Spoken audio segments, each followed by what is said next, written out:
2020 June மாதம் நடந்த Sathankulam custodial death சம்மந்தமாக இந்த மார்ச் 23, 2026 செஷன்ஸ் நீதிமன்றம் அனைவரையும் குற்றவாளிகள் என்ன அறிவித்தாங்க. ஸோ அது சம்மந்தமாக நம்ம குற்றவியல் சேனலில் என்னோட நண்பர் சங்கர் பிரகாஷ் ஒரு ப்ரீஃப் வீடியோ ஒன்று நாங்கள் போஸ்ட் பண்ணிகிட்டு இருந்தோம்.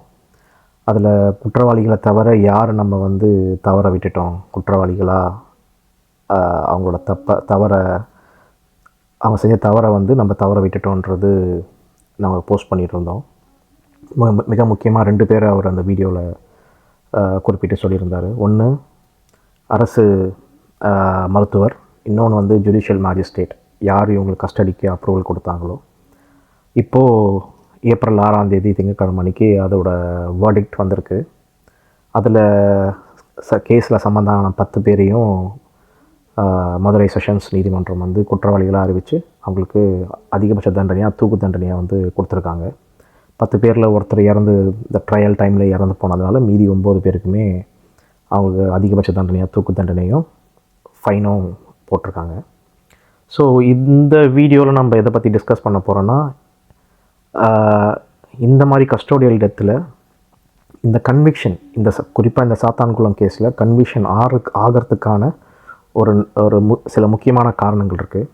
அதில் என்னோடய பர்ஸ்பெக்டிவில் ஒரு 4 முக்கியமான காரணங்கள் இருக்குது. ஏன் இதை நான் முக்கியமாக சொல்கிறேன்னா, கஸ்டோடியல் டெத் இப்போ இந்த ஒரு கேஸ் மட்டும் கிடையாது. கடந்த 10 வருடத்தில் பார்த்திங்கன்னா கிட்டத்தட்ட 70லேருந்து 75 கேசஸ் வரைக்கும் கஸ்டோடியல் டெத் வரைக்கும் நடந்திருக்கு. ஃபார் எக்ஸாம்பிள் 2016 2021 வரைக்கும் 40 கஸ்டோடியல் டெத்து தமிழ்நாட்டில் நடந்திருக்கு. 2021 2025 வரைக்குமே 32 கஸ்டோடியல் டெத்துக்கு நடந்திருக்குன்ற ஒரு நியூஸ் ஆர்டிக்கலில் அவங்க டீட்டெயிலாக போட்டிருக்காங்க.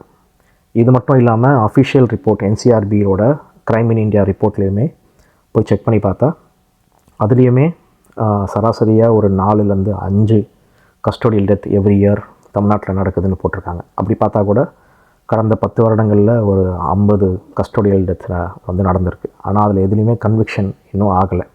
குறிப்பாக இந்த ஒரு கேஸில் மட்டும்தான் கன்விக்ஷன் ஆகியிருக்கு. கன்விக்ஷன் ஆகி குற்றம் நிரூபிக்கப்பட்டு அவர்களுக்கு தண்டனையும் கொடுத்துருக்காங்க. ஆனால் இப்போது நான் சொன்ன மாதிரி இந்த 4 முக்கியமான காரணங்கள் இந்த கன்விக்ஷன் ஆகிறதுக்கு, அது என்னோடய பார்வையில் நான் சொல்ல வர்றது என்னென்னா, முதல்ல முக்கியமான விஷயம் நம்பர் ஆஃப் விக்டிம்ஸ். ஒரே கஸ்டோடியல் இன்சிடெண்ட்டில் 2 விக்டிம்ஸ், தந்தை மகன் 2 பேருமே கஸ்டோடியல் டெத்னால் இறந்து போனது. 2வது விட்னஸ். 3வது பப்ளிக் ரியாக்ஷன். பப்ளிக் எப்படி ரியாக்ட் பண்ணுறாங்க, ஒரு கஸ்டோடியல் வயலன்ஸ் இந்த மாதிரி நடக்கிறப்ப அவங்க எப்படி ரியாக்ட் பண்ணுறாங்க, யாருக்கு சாதகமாக ரியாக்ட் பண்ணுறாங்கன்றதை பொறுத்து. 4வது மீடியா அட்டென்ஷன். மீடியா இது எந்த அளவுக்கு நியூஸை கவரேஜ் பண்ணி எந்த அளவுக்கு இதை தொடர்ந்து இதில் கேஸில் நடக்கிற விஷயங்களை அப்பப்போ ரிப்போர்ட் பண்ணுறாங்கன்றதை பொறுத்து. ஸோ இந்த 4 முக்கியமான விஷயங்களால் மட்டும்தான் இந்த கன்விக்ஷன் சாத்தியப்பட்டிருக்கு அப்படின்னு நான் நினைக்கிறேன்.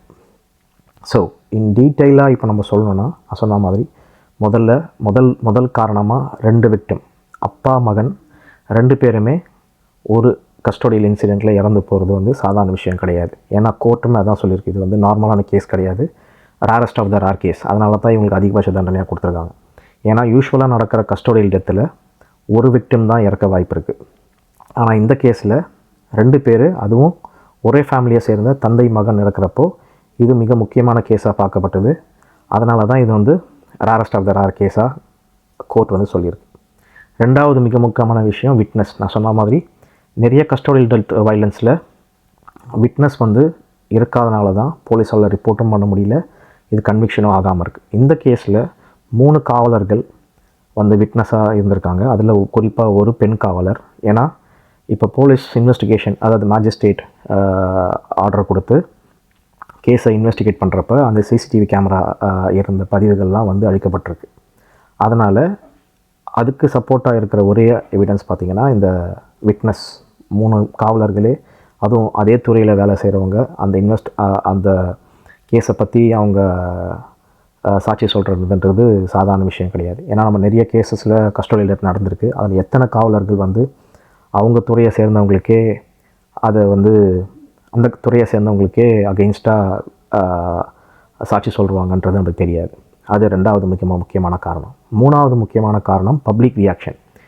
அதுக்கு ஒரு குறிப்பான ஒரு எக்ஸாம்பிள் சொல்லணும்னா 2013 நடந்த நிர்பயா கேஸாக இருக்கட்டும், இல்லை 2018 நடந்த காத்வா கேங் ரேப் அண்ட் மர்டர் கேஸாக இருக்கட்டும், இந்த 2 கேஸ்லையுமே பார்த்திங்கன்னா கன்விக்ஷன் ஆனதுக்கான முக்கியமான காரணம் பப்ளிக் ரியாக்ஷன். பப்ளிக் எந்த அளவுக்கு வந்து அந்த மாதிரி ஒரு இன்சிடென்ட் நடக்கிறப்போ அவங்க ரியாக்ட் பண்ணுறாங்க, அந்த வீதிகளில் இறங்கி போராடுறாங்க, சோஷியல் மீடியாவில் போஸ்ட் பண்ணுறாங்க. அந்த மாதிரி இது பப்ளிக் ரியாக்ஷன். இது குறிப்பாக பப்ளிக் ரியாக்ஷன் எதனால் அதிகமாக நடந்ததுன்னா சோஷியல் மீடியாவில். ஃபார் எக்ஸாம்பிள் அந்த டைமில் கோவிட் டைம் அதிகமாக இருந்ததுனால நிறைய பேர் வந்து சோஷியல் மீடியாவில் இதை பற்றி டிஸ்கஸ் பண்ணி, இதை பற்றி போஸ்ட் போட்டு, இதை பற்றின செய்திகளை வந்து தொடர்ந்து பப்ளிக் வந்து அந்த விக்டிம்ஸ்க்கு சப்போர்ட் பண்ணி அவங்களுடைய இழப்பை வந்து அவங்களுடைய சொந்த இழப்பாகவே கன்சிடர் பண்ணி அவங்க இதை பற்றி நிறைய பேசினதுனால தான் பப்ளிக் குறிப்பாக பாசிட்டிவாக ரியாக்ட் பண்ணதுனால இது வந்து மூணாவது மிக முக்கியமான காரணமாக நான் நினைக்கிறேன். நாலாவது மிக முக்கியமான காரணம் வந்து மீடியா அட்டென்ஷன். ஸோ மீடியா வந்து எந்த அளவுக்கு ஒரு இன்சிடென்ட்ஸ் இந்த மாதிரி நடக்கிறப்போ அவங்க மீடியா கவர் பண்ணுறாங்க. ஃபார் எக்ஸாம்பிள் சொல்லணுன்னா, இப்போது இந்த சாத்தான்குளம் கேஸ்க்கு அப்புறம் மிக முக்கியமாக அந்த நியூஸ் மீடியாஸ் கவர் பண்ண இன்னொரு கஸ்டோடியல் டெத் பார்த்திங்கன்னா யுவராஜ் ஓட கஸ்டோடியல் டெத். இது எப்போ நடக்குதுன்னா 2025 ஜூன் மாதம் நடக்குது. ஆனால் அதே டைம் லைனில் ஜூலை 2025 இன்னொரு விக்டிம் அவர் வந்து ஃபாரஸ்ட் டிபார்ட்மெண்ட்டில் கஸ்டடியில் இருக்கிறப்ப சூசைட் பண்ணி இறந்துட்டாருன்ட்டு ஒரு கேஸ் இருக்குது. ஆனால் இந்த நியூஸை எத்தனை மீடியா வந்து கவர் பண்ணியிருக்காங்க? இந்த 2 கேஸ் மட்டும் இல்லை, இது மாதிரி நிறைய கஸ்டடியில் எத்தனை நடந்தது. 2022 சென்னையில் ஒரு ஓட்டேரியில் ஒரு கார் பிரேக் பண்ண ஒரு கேஸ்லேயே இருக்கட்டும், அரெஸ்ட் பண்ணி அவர் கஸ்டடியில் இருக்கிறாரு. ராமநாதபுரத்தில் ஒருத்தர் 3rd இயர் காலேஜ் படிக்கிற ஒரு ஸ்டூடெண்ட் வந்து பைக்கில் கேக் வாங்க போகிறப்ப பைக்கை ஸ்டாப் பண்ணாமல் போயிட்டாருன்ட்டு அரெஸ்ட் பண்ணி அவரும் கஸ்டடியில் இருக்கிறாரு. ஸோ இந்த கேசஸ்லாம் வந்து இன்னும் ஆன்கோயிங்கில் இருக்கிறதுனால அதோட நம்பகத்தன்மை, அதோட விட்னஸ் என்னன்றது நம்மளுக்கு தெரியாது. ஆனால் இந்த மீடியா வந்து இந்த மாதிரி டிஃப்ரெண்ட்டான கஸ்டோடியல் டெத்தில் எத்தனை கேஸில் அவங்க வந்து அதிகபட்சமாக கவர் பண்ணியிருக்காங்க, அதிகபட்சமாக டிஸ்கஸ் பண்ணியிருக்காங்கன்றது நமக்கு ரொம்ப குறைவு தான். ஸோ இந்த கேஸ் வந்து தமிழ்நாட்டில் மட்டும் இல்லாமல் ஆல் ஓவர் இந்தியாவில் இருக்கிற news channels, national news channels, sometimes even international news சேனல்ஸில் கூட, இன்டர்நேஷ்னலில் இருக்கிற மக்கள் கூட இந்த கேஸை பற்றி நிறைய டிஸ்கஸ் பண்ணியிருக்காங்க, நிறைய அவங்கள கருத்துக்களை பகிர்ந்துருக்காங்க. மீடியா வந்து இந்த கேஸை வந்து அந்த அளவுக்கு அட்டென்ஷன் வந்து உலகத்தில் இருக்கிற எல்லா மக்களோட அட்டென்ஷனையும் சீக் பண்ணியிருக்கு. நியூஸ் பேப்பர் வாயிலாகட்டும், இல்லை நியூஸ் சேனல்ஸில் டிபேட்டாக இருக்கட்டும், இல்லை இவங்க தொடர்ந்து அதை பற்றி மீடியா கவர் பண்ணதாக இருக்கட்டும்.